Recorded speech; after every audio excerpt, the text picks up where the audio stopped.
তো সব শেষ হই মায়া, তুই বুঝি এর লাগি কাঁদতেছো? না মা, শেষ হয়েছে না, তাহলে তো কেলই না আমাকে। আমি তার জন্য নিজে দায়িত্ব করে আয়োজন করেছি, সে আমাকে খাবে। হ্যাঁ। লবণ, হলুদ, মরিচ, পেঁয়াজ, চুলা। আমি তো জানি না মায়া সে জাল লবণ কেমন খায়। হ্যাঁ, তাকে আমি বলেছি দেখো তুমি তো কেমন জাল লবণ খাবে জানি না, তোমার জন্য আমি জাল লবণ, মরিচ, পেঁয়াজ সব এনেছি, তুমি মাকে আমাকে খেয়ে ফেলো। এখন তুমি কোথা থেকে শুরু করবে? হাত থেকে না পা থেকে, তোমার ইচ্ছা। কিন্তু সে না মায়া কেলো না। যাওয়ার সময় আমাকে কি বলে গেছে জানো মায়া? তুই একটা ব্যাক কল। কি গো মায়া, তুমি ঘরে যাইবো, আমি কাপড় টিলারা দিয়ে আইতাছি। না মায়া, ঘরে যাওয়ার রাস্তা বন্ধ। ওমা, এটা কেমন কথা? তুমি হইবা গিয়ে আমার ঘরের বউ, হ্যাঁ? আমার ঘরের দরজা তোমার লেগে বন্ধ থাকতে পারে। আর তুমি যখন আমারে মায়া কইয়া ডাক দাও, আমার কলজাটা করে শান্তিতে বইয়া যায় না। কি হয়েছে গো মায়া? হ্যাঁ, ঝগড়া হয়েছে? আচ্ছা ঠিক আছে, আমি মিলাই দিব। কষ্ট মায়া, আপনার বুঝে ছোঁয়া কষ্ট পেয়েছে।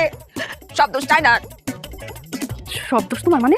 হ্যাঁ, কি হয়েছে গো মায়া? একটু খুলে কত মায়া, কি হয়েছে? আপনার পুতে ছোঁয়া খেতে চেয়েছিল, খাওয়াতে পারেনি, এটার লাগি ছোঁয়া কষ্ট পেয়েছে। খাইতে চাইছে, তুমি খাইতে পারো না, এই লিগা মনে কষ্ট?